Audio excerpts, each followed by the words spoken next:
Finally, there it is, one of the very anticipated reviews here at Autogefühl, your number one resource for in-depth car reviews and your number one community to discuss cars with Thomas. The all-new Volvo S90, and we will also show you the V90, how it is from the interior, how it differs in the rear and in the trunk, of course. We will show you different colors, also the R-Design with the S90 and the V90, so the sporty design package. So all you need to know about the S or the V90 in exterior, interior, and of course the driving experience will now be on Autogefühl in full HD, full screen and full length. Let's go!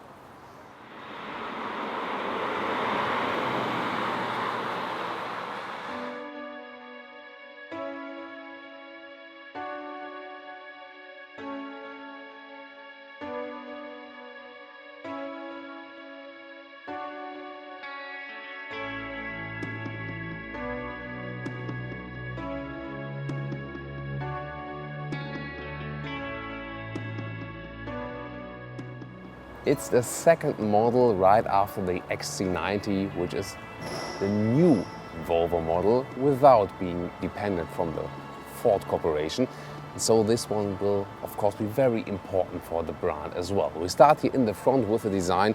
This is the Inscription front grille. Inscription is the top trim. We'll later also show the R-Design front grille, which is very different.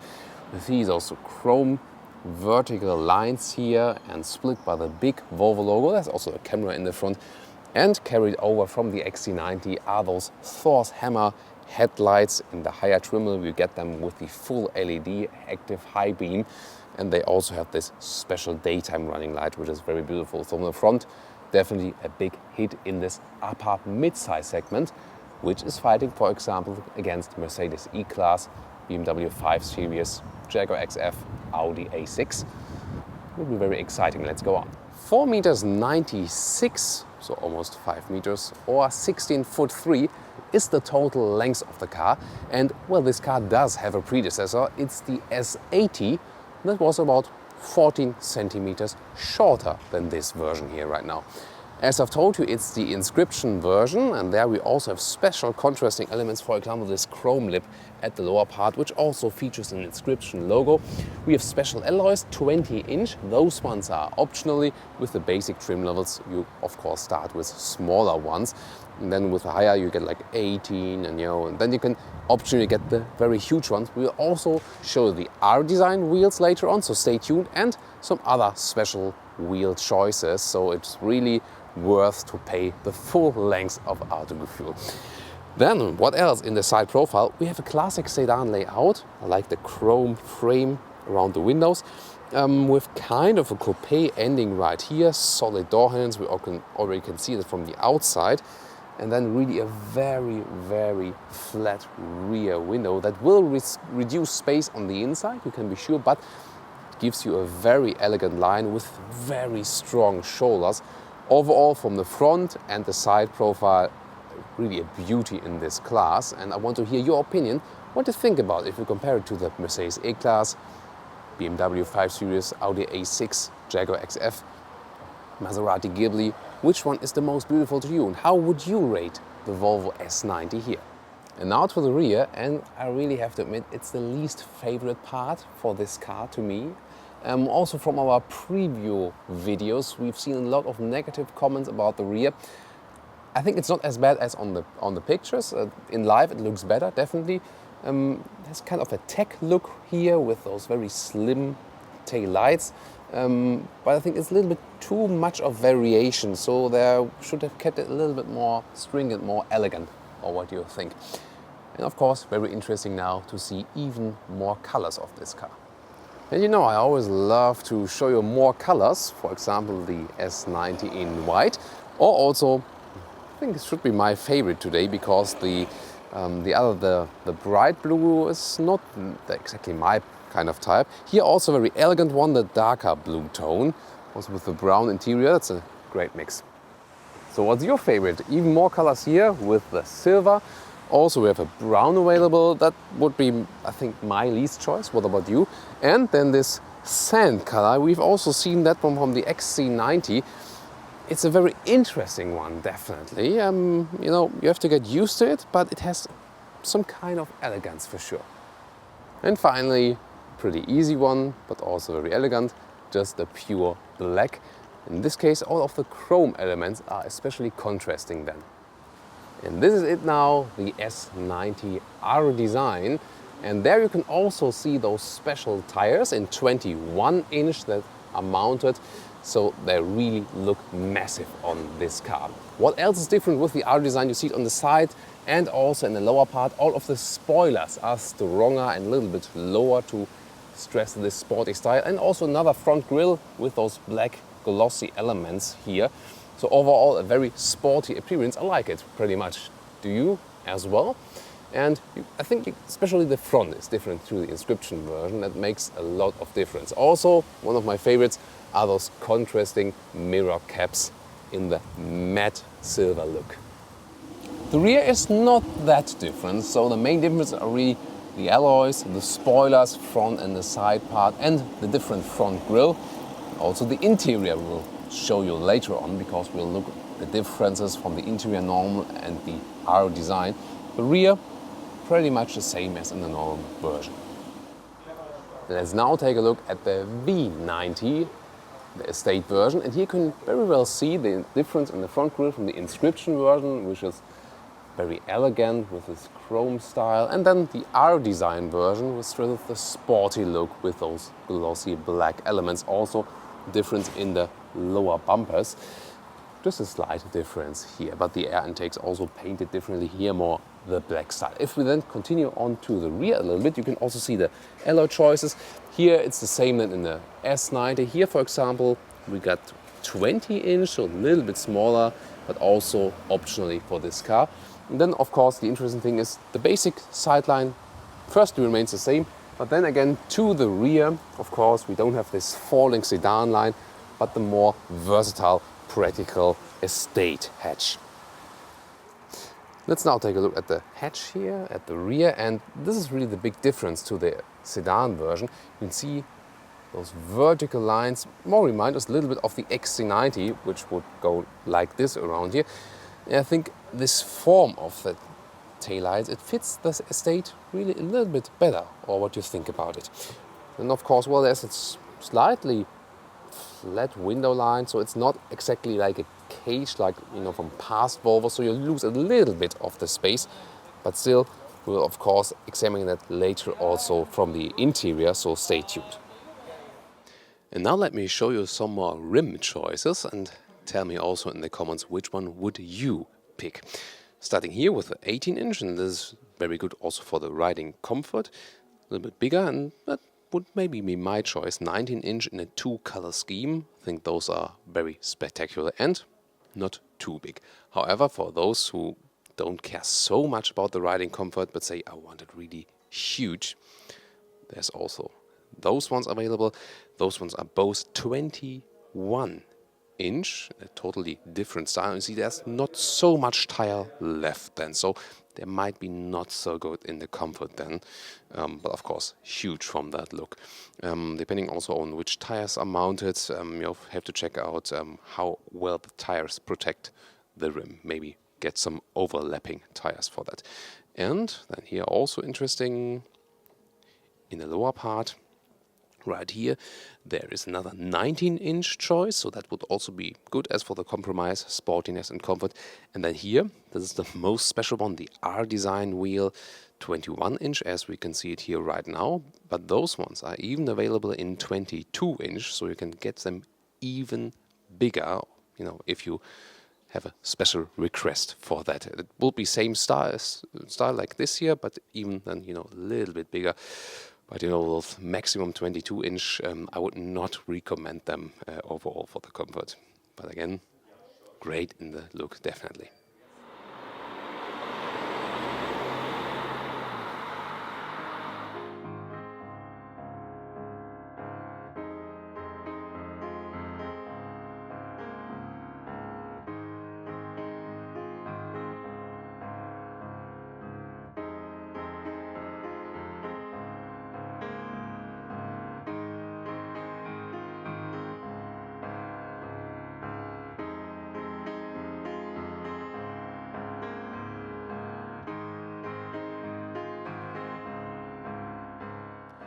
This is the key. It's also a special cover with the inscription level.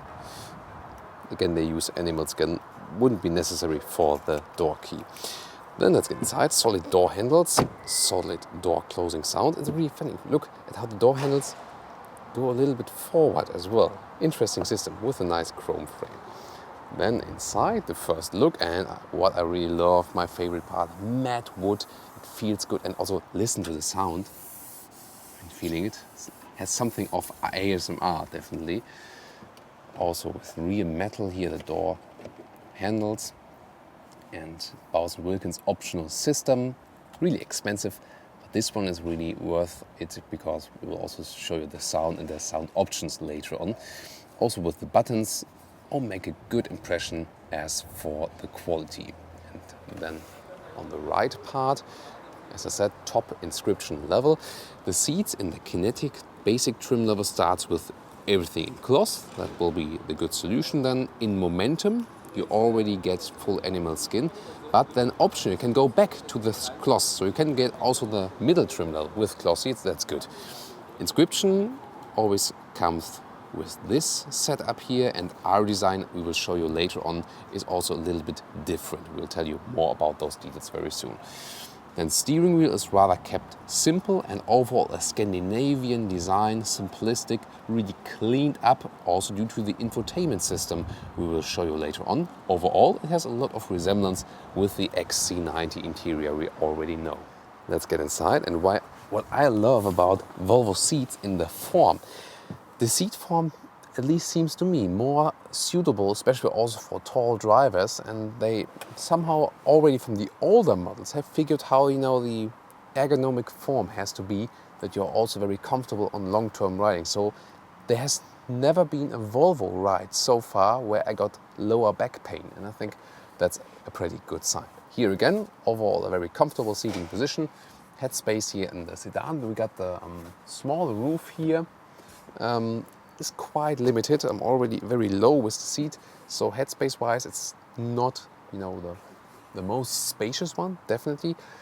1.86 m, 6'1", and above that could get a little bit of problems, but maybe it's a little bit more when you leave out the glass roof here. Then the view to the sides here already, well, it's a little bit limited due to the design, you have to be sure of that. And if you compare it, for example, to an XC90, of course you see it way higher in this big SUV. Here you have this lower sedan seating position, but it's of course comparable to the other competitors. The middle console here is also quite high. That makes a little bit of a sporty atmosphere, also due to the flat windscreen. And what you can also see and feel here from the dashboard, this is really interesting because they have used a special kind of plastic here. It has a structure and also a little bit softened up that makes it really high class. And I love it when they use basically simple materials but make it look premium alike. So really good job they've done right here. Cockpit overview, and that's what I meant by this Scandinavian design. Very simplistic, very clean, like this elegant but still central design with those lines. And again, a lot of the wood covers. You can also get, for example, this aluminum cover, so different styles available. In the R-Design interior, we'll also soon show you a carbon fiber inlet. That's also interesting. And then I can also turn on the instruments, that you can see more of this orchestra here right now with a big infotainment system. Soon more details to that. But of course, it's central. Everything is here, and therefore you can leave out more knobs. That makes it that clean. And it's always questionable, for example, do people want a separate AC unit, as Audi is, for example, still offering that? Some do. However, you can say, okay, there's, you know, more space and even cleaner in the interior without them. So there's pro and contra, definitely. Digital instruments, they're optional. More details to those one soon again. I really like the special style here in the wood, also on the middle console part. Storage space-wise, there's here. Again, there you can test the build quality. In worse build qualities, you can shake around that one pretty much, and also the middle console. Here, everything is really fixed. I like that. some space, for example, mobile phone. Also, you plug in the mobile phone right here. There's still DVD reader, for example, here. And inside of the doors, you've already seen this rather slim space. Beverage holders were here then, and the glove box is really spacious and slides down smoothly as it should be. And the vents, finally, they are in this vertical design, and you can also get some air to your hands then, for example. It would also be available. Let's see if this one here has also a heated steering wheel. No, it doesn't seem to have it, otherwise it would be listed right here.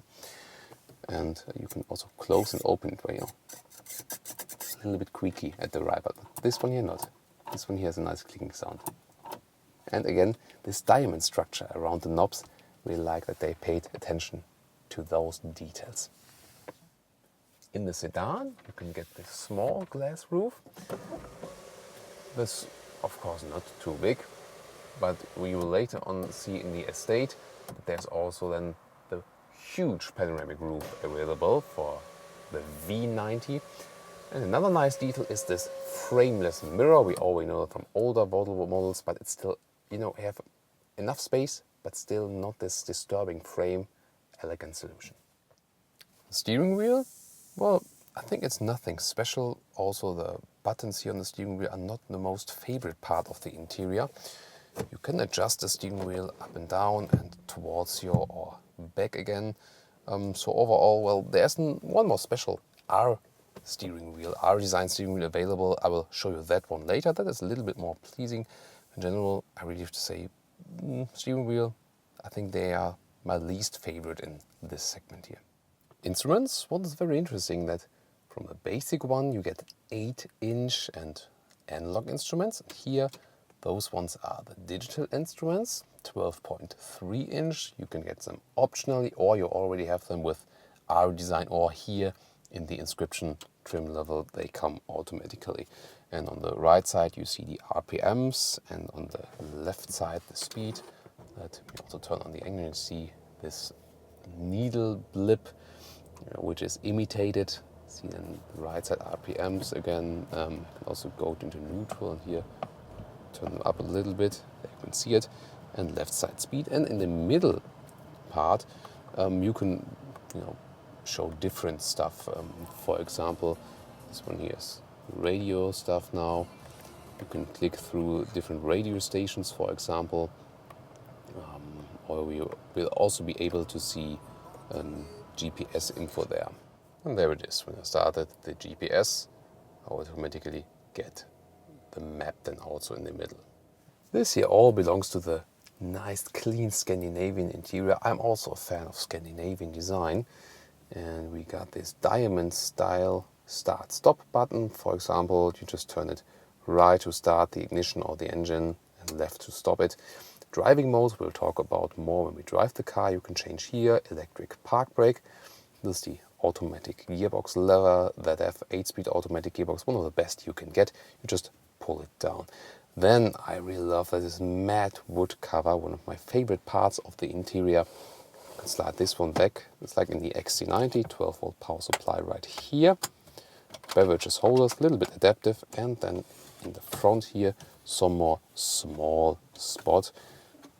And finally, also very nice to turn this button here, also to turn up the volume. So it's a really like smooth linear feeling when you turn it. And just the buttons that are really mandatory, for example, for the emergency signal and the front screen heating, for example. Well, it's not a heated front screen here directly, but the most heat to the front screen, or also to the rear screen. That one is really heated then. And here to stop or play the music. So to the infotainment system, we know it from the Volvo XC90 already, and from the standard one you do not get this big one here. So that's the GPS. So standard one would be 6.5 inch, then optionally or also with higher trim levels you get the 9-inch system here. And this vertical layout, I think, helps you with the GPS in general, because when you got this in your direction, the route, you see what's coming ahead. So that's I think basically a good thing. So to maximize the map is possible here as well. And then you can also scroll and zoom in the map as you would do on the iPhone or as on the iPad. And I think it's a good visualization overall. Then there are different options. For example, if you want to go to the basic settings, you go like here, settings. Use that part on the upper part. Then you can always also browse to the left, for example, if you want to have the camera and stuff, or for the assistance system. If we turn on the car, more should also become available. We see it right here. Also the camera here. Then I can click on the camera. You see those ones. Let's see. Well, there's the left camera not active. That's strange. I don't know why it's not active at the moment. I have closed the door properly. I don't know why it's not active at the moment. Let's see. No, we cannot use it at the moment. That's strange. Here you can also go to the right part of the car directly. Always move. Oh, there it is now. It was maybe the rear door. There it is. You can also see there's a backpack lying here, which we put next to the car. So it's a good visualization that you can even see that. And this flying drone from above. Front view, so you can really check out that you don't damage anything, and you see the resolution is really crystal clear. I like that system. It's really great stuff. So, and then you've maybe heard the vents have been turned up. You can turn it up and down, or also click it like here. It's always, of course, a little bit questionable. We don't have separate buttons here for the climate control. You always have to go here. Or also here for the temperature, you can go like this, click, or also use here the plus and minus function. Well, they stay here. So if you want to, like steering wheel, and then, oh, I want to have it warmer or colder, that works relatively fast. So I think for such a system, it's okay. Maybe with the vents here, that takes a little bit time, it has to pop up, but here with the temperature, I think that's still quite okay. With this button you can always get back then, and we can scroll back to GPS, also to the right part here, and then you get some more shortcuts, for example for the radio or for the sound experience, or also some app like weather, that would also be possible. However, in the basic main menu we can also go to the sound experience, and that is my tip really for you. Not have studio, that's maybe for hearing with the radio. Concert hall, if you hear it on the radio, you get crazy because every voice is like bah, bah, bah, bah, bah, bah. Hello, hello, hello. But then if you play music, is really great.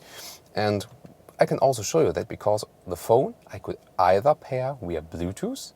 The alternative to Bluetooth would then be the mirror screen function, for example Apple CarPlay, but it also works with other phones.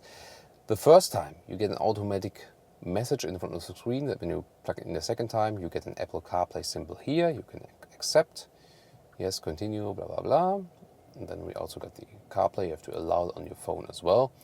And then we have, for example, here someone has called me, and I can also use my own GPS, check my messages, and also listen to my music. And let's see, let's get some trance classic sounds. Let's see, like here, for example. And now let's check the sound system again, and I think you should also be able to hear the difference.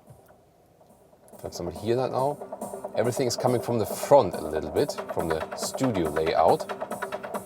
And then, if you go to concert hall, wow. I'm not sure tell me in the comments if you heard it on camera, but really interesting that it comes from all around us. Really concert hall atmosphere, and it's a great sound. One of the best sound systems, the optional Bowers & Wilkins sound system with about 20 speakers, but really worth the price here. And the rear. First of all, a nice style also in the rear. I also like the bright color. Too bad it's not available in leather red. Also the wood inlet in the inside of the door, and you can also have, especially for children, a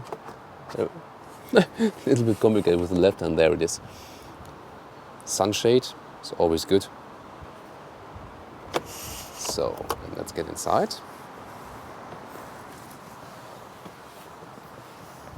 And yeah, I got the seat as I would be driving. It's of course a long car. We have to have enough knee space.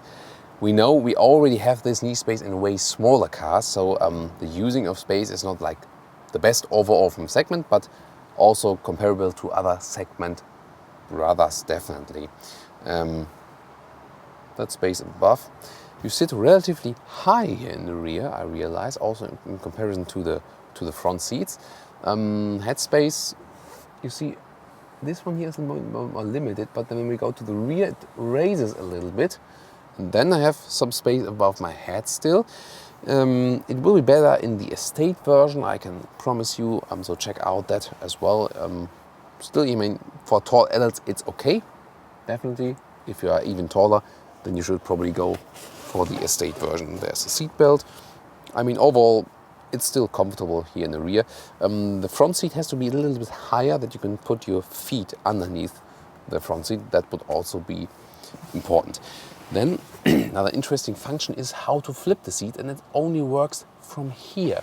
It's hard to see because you kind of get around the corner, and there are some buttons up here, really hard to see. Yeah, maybe from here.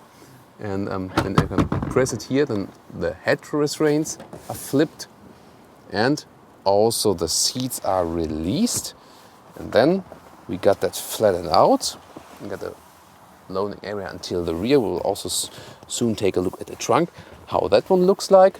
Here in the middle part, by the way, you can also open the ski hatch then from the rear like this. There would be the ski hatch. Reach through. And the same if I press this other side, then also this part here is released. You always have to check the seat belts, of course, then you can flip that one as well. We will soon give you a perspective from the trunk on it. What I want to here show you as the last part is that you can also get a climate control for the rear passengers, for example, and another 12-volt power supply in the rear. Now to the boot or the trunk. The electric gate here will be more relevant for the estate version. See, there's a lot of space as it's broad, but of course limited in height here in the sedan. There it is with a loading through option, that's interesting. And I can also put up the seats that you can see how it is in the basic setup. You cannot release the seats from the rear area here, that's too bad. There you have to go for the estate version. Also the estate version will have an hydraulic damper here to keep up that lid. That will be very interesting, stay tuned for that. Here we got a replacement tire, you can get it in the option list or not get it. And overall also from the trunk, solid build quality inside. And some sensitivity security test. Yeah, I think it's quite okay. It's not the softest sensitivity, but we've experienced worse, it's quite okay. You see here is also the electric tailgate. The electric gate will also be more important and interesting with the estate version, of course, to come very soon. And now the interior of the S90 R-Design. You can already see it in the inside of the doors, those carbon fiber elements. And there are a lot of different elements here now in the interior. First of all, as I said, carbon fiber inside of the door, also here at the dashboard. So you have this special, well, this real carbon fiber style. And then you have different R-Design steering wheel. You can see it here in the, also there's an R-Design logo. The seats are also way different. Those are sporty seats with more side support. And I will also show you that very soon in the estate version, because the inside of the seats from standard R-Design would be then with microfiber or cloth, and the outside then with animal skin. Here it's the full animal skin package, which you should not go for optional, because the R-Design, as I said earlier, is one option where you can at least, part cloth also in a very high trim level. So here in the cockpit overview, you also see contrast stitches, and the steering wheel again a little bit perforated on the side. It's, well, rather sporty and compact, and also those carbon fiber elements behind the steering wheel, and everything looks really very well processed. Interior of the V90, starting in the front. This one is also the R-Design, basically the same in the sedan, but here we got the standard seats from the R-Design. That one's I would recommend if you say, okay, I want to go for a higher trim level. There we have the great microfiber on the inside. It's good for the climate comfort. You don't even need seat heating because it doesn't get cold and it doesn't get hot in summer. This one is a good setup then for the middle part of the seats. So in the S90, when I go to the rear, I touch the seating with my hair a little bit without having panoramic roof. Here we do have a panoramic roof inbuilt, and it's still okay. I got some more space above my head left. 1.86 m or 6'1" in height. So if you're traveling with a lot of tall adults in the rear, the V90 is definitely way to go because it offers you more headroom. That's the most versatile part. What about the interior of the estate version in the rear? Electric tailgate, wide opening, then of course you have way more space. It's a really easy loading, also a relatively low loading sill. Very practical solution, goes right in there. The cover moves up automatically. Then here's some more small space for some papers or something behind, and you can also lift that whole stuff up. This is great, by the way. Here, hydraulic dampers to keep that up. Nice system. There's some space here, and usually you can also get optionally in a replacement tire. Then you see there's a pre-mount on it, and it would just remove that stuff here and get it optionally. Here's just a tire repair system inbuilt. So overall, this promises already a lot. But what is missing here at first? You would say, oh, where are the buttons? Here, the right part. And then you can also press this left one, and there it is. Great solution here on the right side that you can flip the seats around. And then you can see there's an even loading space, so very well done. And you just manually put them up again. And what also would be possible is when you press down this one here, that's not that an easy system. You have to grab it here, and then you can also open the ski hatch, so you can just load through in the middle then.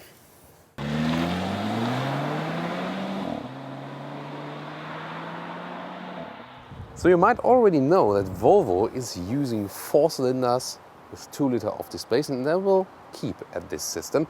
So it's not that huge kind of an engine. Here in this case, this is a T6 320 horsepower with automatic gearbox and all-wheel drive. You can also get the smaller T5, 254 horsepower with front-wheel drive, or also diesels are available, D5 with 235 horsepower and all-wheel drive, or D4 with 180 horsepower and front-wheel drive. So I think in general, it's okay when they use this 4-cylinder strategy, because do we really need 12 cylinders anymore? Let's finally move on to something. Of course, it's fun to drive a V6 and so on, but those ones here also deliver good power. For example, here the T6 also below 6 seconds from the sprint 0 to 100 kilometers an hour or 0 to 60 miles an hour, and that's perfectly fine. And of course, I'm really looking forward to the plug-in hybrid version, the T8, which we've already seen in the XC90. That one will be very exciting. Then will deliver performance and also the possibility, of course, to drive purely electric in this mode.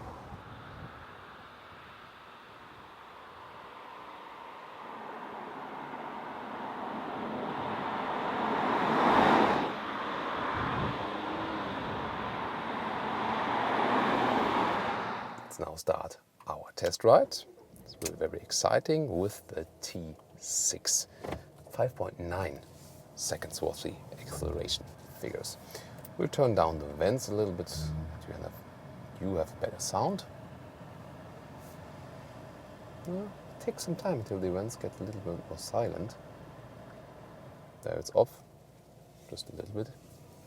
So, automatic gearbox that have 8-speed, we like that we have it. And what else is interesting? Well, especially interesting is that we got a special suspension here. So it's not a standard suspension. This one here is the optional air suspension. And here it's just at the rear part. So the air suspension is just for rear. Let's see, temperature, for example, control here, do it like this, as I've shown you earlier. Still, I think it's a little bit loud. I think just for the like here when I turn it off, that's silent then. Then if I turn just on the one part, still a little bit loud, I think. So we'll also test the GPS, how it leads us or not. I've put it to mute. The engine is very silent when standing still.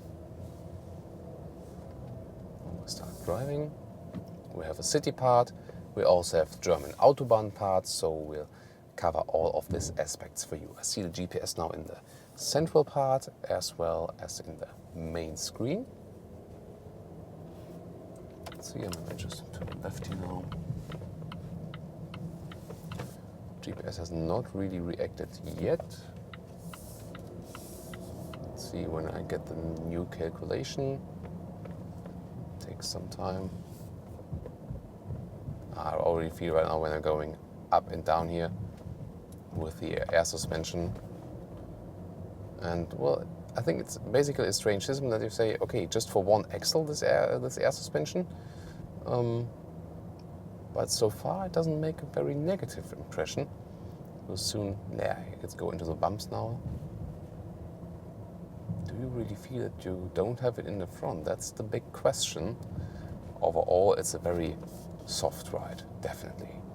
At least when going here inside the city. Here in the GPS, I can also zoom in or out a little bit more, but you get the more zoomed view here in the front part. So what you can do easily is that you have the rather big overview right here in the middle one, also for the co-driver, and the next streets to approach you got right in your digital cockpit. Here also when going a little bit left and right, you feel that the car is more set on the comfortable ride. That's the main focus, at least here. I mean, in the R-Design version, you get also a sports suspension. So if you prefer a rather firm ride, then you should go for the R-Design version. Interesting sound from this engine. Of course, it's not a very sonore, deep sound. It's rather a high turbo sound as it's a small 4-cylinder. Again, always when you leave the throttle, just press it a little bit, then it's really very silent. And also Volvo has worked a lot on the sound insulation, so I don't have to raise my voice here that much. We will also test that when we are on the motorway, of course. That will be even more exciting. And this one here, as it's a sedan, will also be surely better than the XC90, because the XC90 is really like, I mean, a block that is moving against the wind. Here you have a better CW value for sure. The steering wheel is rather compact, but as I said, the steering wheel is really nothing special. The steering, however, is, we'll soon test when we have a more agile ride. So far, it's not very stiff and direct, so also more, on a very calm, comfortable control. Overall, this car makes this feeling that you say, okay, let's take a step back, let's think about the day, let's don't get annoyed from other people or from maybe things that went wrong during the day. You drive home and say, okay, just relax everyone, everything's fine. This is, the feeling that this car is conveying, and for the purpose of this car, I mean, definitely good. So here, for example, I see the bigger Autobahn direction where I should go now in the middle part.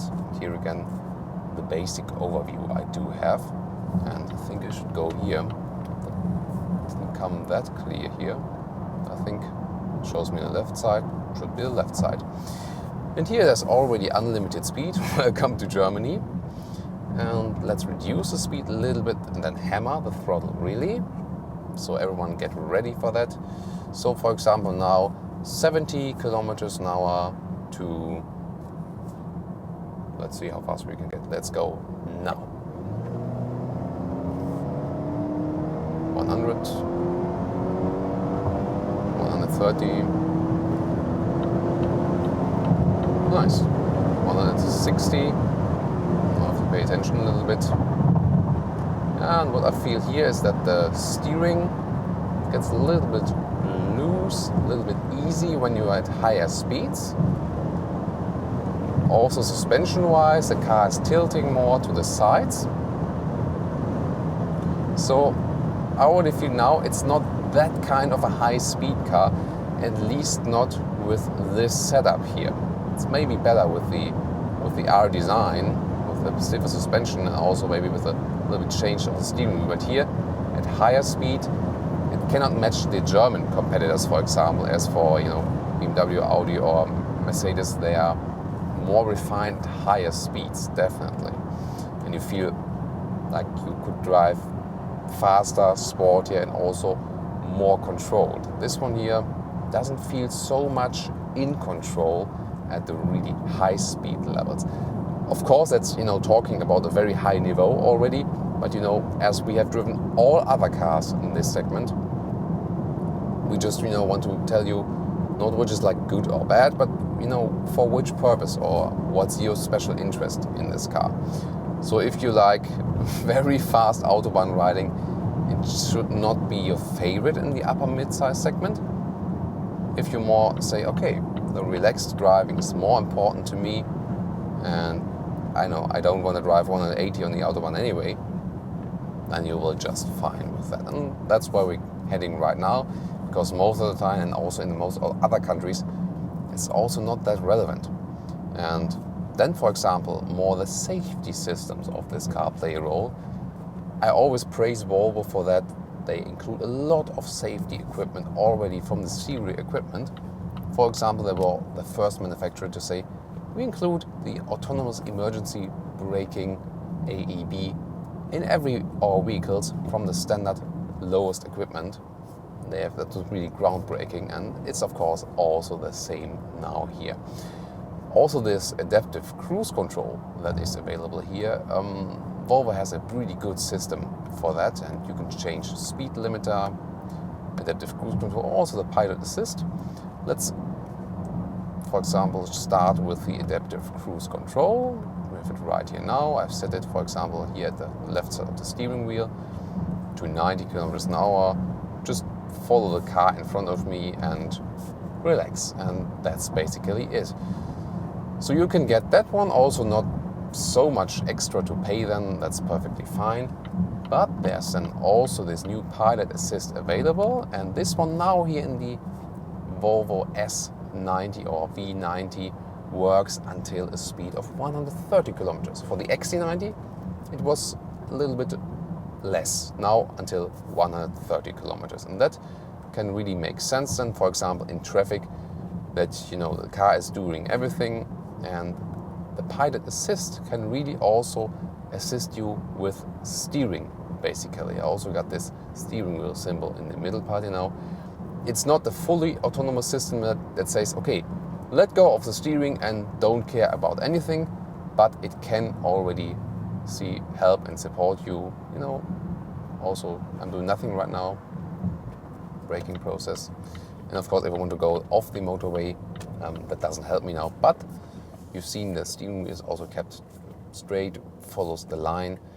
And so this pilot assist I think the best way is really to use it in traffic. Or maybe just, to keep, I was just showing it now, but basically the sense is to keep the hands on the steering wheel still, but to have a little bit support that you can relax more. You don't have to concentrate that much. And this can actually make sense because when you don't concentrate that hard, it helps you not to get tired that fast. If you're a little bit more relaxed, okay, you and the car work together. That can also make sense then. It's definitely something for the motorway, but here I can also use it here on this countryside road. Now it's also active. It says it's green steering wheel. Now we definitely know it's active. And then you can see it works, and I really leave my hands on the steering wheel. Again, it's not really intended for that yet, that much, but it does work. So I just want to show you that. After a while, we should get complaints now. Now it says also in the head-up display, please steer. And now it says, Thomas, you're an evil person. You shouldn't do that yet. And now, cancelled. Have to take over again. However, if you now it's active again, and just Let's see if it works with keeping one hand at the steering wheel. And I have to say the system works pretty great. Now, for example, I could talk to you a little bit more, don't have to concentrate on driving that much. Let's see, accelerate a little bit harder and leave one hand on the steering wheel. Now the road is bending a little bit right, so there should be some adjustments at the steering wheel. I also feel it in my hand. I don't steer it with my hand, I just see. He wants both hands. No chance with one hand, it seems. Set it in a head-up display. Please steer, Thomas. So I keep both hands now. Yes, Mr. S90. Shall we call him Kid? So both hands on the steering wheel now. And I feel the steering impulses, very small ones. And it's a very smooth system as well. And it's one step more towards autonomous driving. It's not a fully autonomous ride, but it can really assist you. Strange. Now I even said I should steer. I pressed the steering wheel a little bit tighter and then it went away. So I think you have to work with the system a little bit together, then it's fine. And here, for example, then you're going a small right corner. I can relax a little bit more and know, okay, there's someone supporting me. So overall it works pretty well. And now it also makes sense because in the XC90, I think it was limited to 65 kilometers an hour or something like that. That doesn't really make so much sense because then you just have the use in traffic. Here you can also use it when running with 100 or 120 on the Autobahn and have this partly autonomous ride. So I really liked it. Let's see if it works. Anything. Okay, when I'm using the turning indicators, get deactivated. That was different for the Mercedes E-Class. Be sure also to check that review out on Autogefühl. In the Mercedes E-Class, when you use the turning indicators, also a lane change can be induced. That's not happening here. As soon as I use the turning indicators, this one here is aborted. So different autonomous drives we've learned so far. Mercedes E-Class, Autopilot in the Volvo, and also from the Tesla, and each system has its own strength. And for example, Volvo already says now, when we got that car that figured out that it's driving fully autonomously, we will take responsibility for that.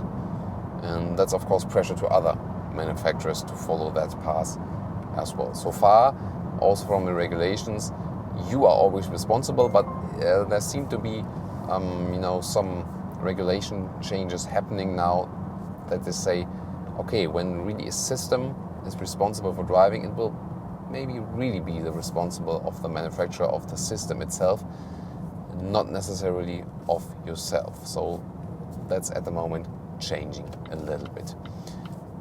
City, suspension, motorway, high speed, autonomous drive.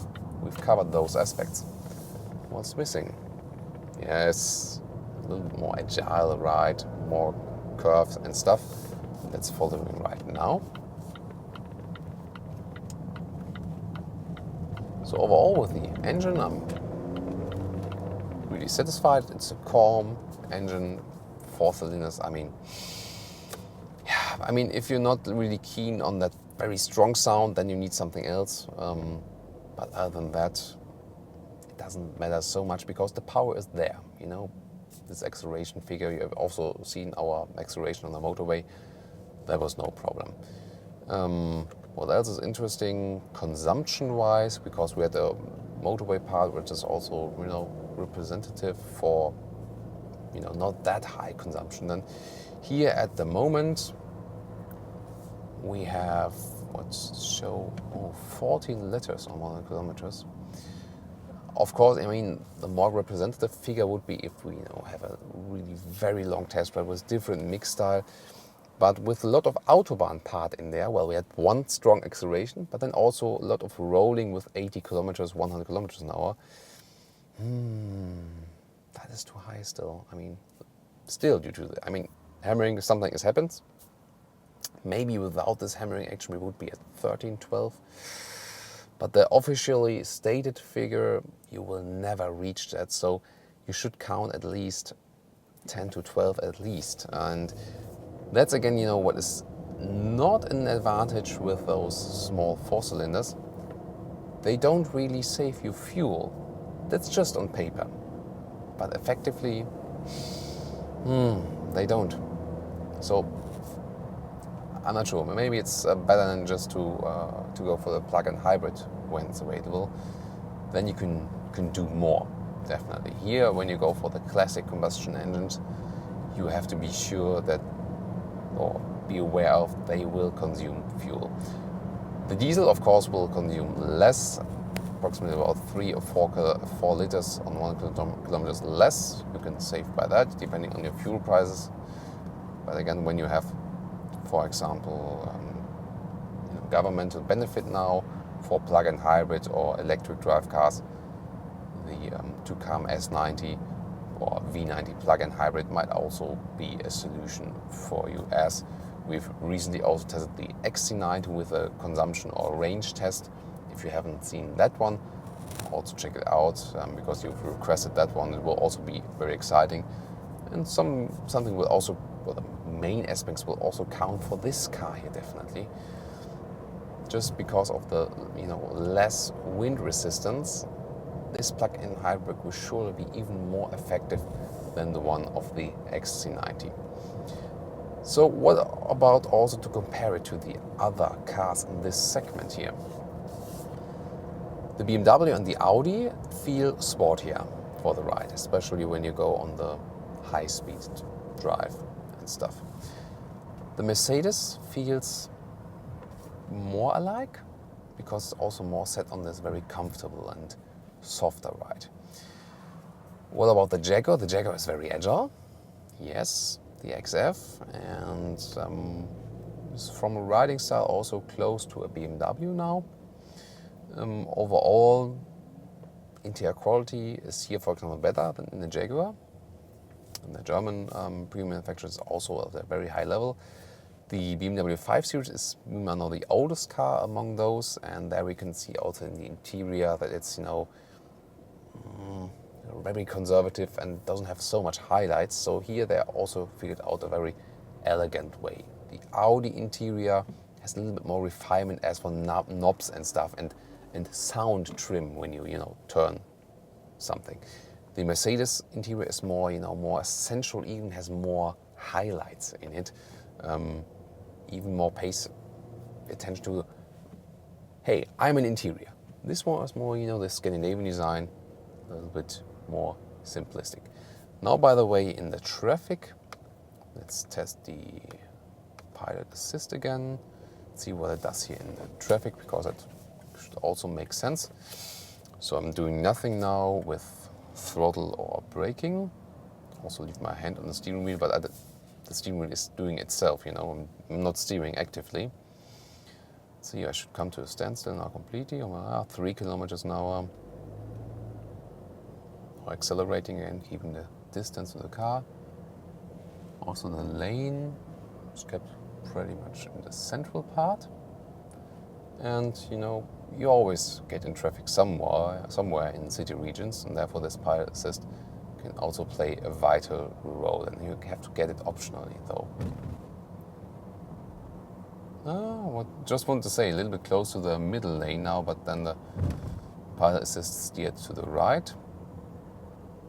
So you see, it also works in slower traffic for the pilot assist.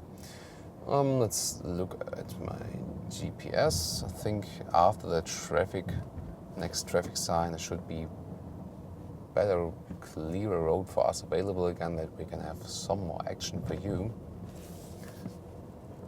But again, more set on the comfortable ride here, but I really like it. So a relaxed car, definitely. You can tell that. By the way, we don't have a soft cover of the seatbelt holder. That would have been great. But there's cloth on the inside on the middle tunnel, so that's maybe not the most necessary part, but just to note another detail. We're driving, by the way, in the region just around Frankfurt here today, if you're interested in that. And special greetings, viele Grüße to our German viewers. Get it off here now. Now I'm doing some more slalom at middle speed, let's see, at 80. Shifting down process also works pretty fast. I mean, it offers you enough side support and also not too hard tilting, as we're not in an SUV. It's especially with the air suspension. It's really soft, but again, a great riding comfort. And what I've told you initially as well, the seating comfort is just superb with Volvo. Just not talking about the surface really of the seat form, that is always great with the Volvo models. What else we can show you with driving is with the automatic shifting lever. We don't have a special sport mode here, but we can put it to the left side and then we can shift up or down. Pulling backwards, first gear, and for example now I'm here. I can turn the gears up, shift manually, hear that? There it is. So pushing into the front, shifting up, pulling towards me, then I can shift back again. If you maybe, that makes sense when you, for example, going downhill for a pretty long time, like going, in the Alps, going down again, and then you shift back to use the engine brake. That makes sense. For example, turning it to the right part again, you are getting in the automatic mode. Then there is this special driving mode selector. You press it once, and then you can choose between comfort, dynamic, or eco. And we've been driving the normal comfort mode. Eco would be special sailing function or coasting. That means when I let the car roll, engine and drivetrain are kind of deconnected, that the car can roll as long as possible and no engine brake is used. So it would be the exact opposite. And that really makes sense. You can save fuel by this system if you let the car roll as long as possible, unless you want the car to reduce the speed, maybe when you're approaching a traffic light or something like that. Dynamic mode would be the difference then. Then also the start-stop function is always deactivated. And in the dynamic mode, also the gears are always turned up higher. I can show you, for example, accelerating now 40 to 80 with hammering throttle. Watch out, now. And that's 80. And see, at 85, there was this next shifting process then to the next gear. And so by using this dynamic mode, I was kind of keeping in the same gear that there's more explosive acceleration. I mean, for some overtaking maneuvers at the Autobahn, that could make sense. And now I also we hear the engine more, I scream a little bit more before it's shifting down. And when I change to the comfort mode again, shifting up. So automatically, or when I move back to the dynamic mode again, moves back a gear down. So that's the basic difference then. So, however you want to have your riding, most of the time you will just leave it in the comfort mode, because this car is also definitely most about the comfort in riding. I mean, it's of course sportier than the XC90, so also one of the main reasons could be, if you think about, you want one of those new Volvos, but the XC90 is maybe you don't fancy SUVs, or maybe you say it's tilting too much, it feels too heavy. Then of course here the sedan version, the S90 or V90, that one feels definitely sportier than the SUV then. So that's also the main aspect if you think about, brand internal decision.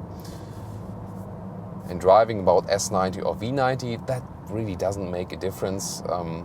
Maybe you have a little bit different sound feeling, as there's a little bit more space in the rear, but definitely other than that, those are basically the same cars, and so the driving experience will just be the same as we have explained you here today. So I hope you liked our short, was it short or long ride with the Volvo S90 here today, and all of the other aspects we've covered about this car. Maybe there are some questions left for you, then you can discuss those in the comments. maybe soon also some of our viewers will own this car. Also tell us if you bought this car after seeing our review. That is also interesting for us. And of course, if you already have experience with this car, and what I would especially be looking forward, what about those S80 customers out there, the predecessor? What do you think about this car? And do you consider buying one of those now? That would be really interesting to me. Thank you very much for joining this driving part.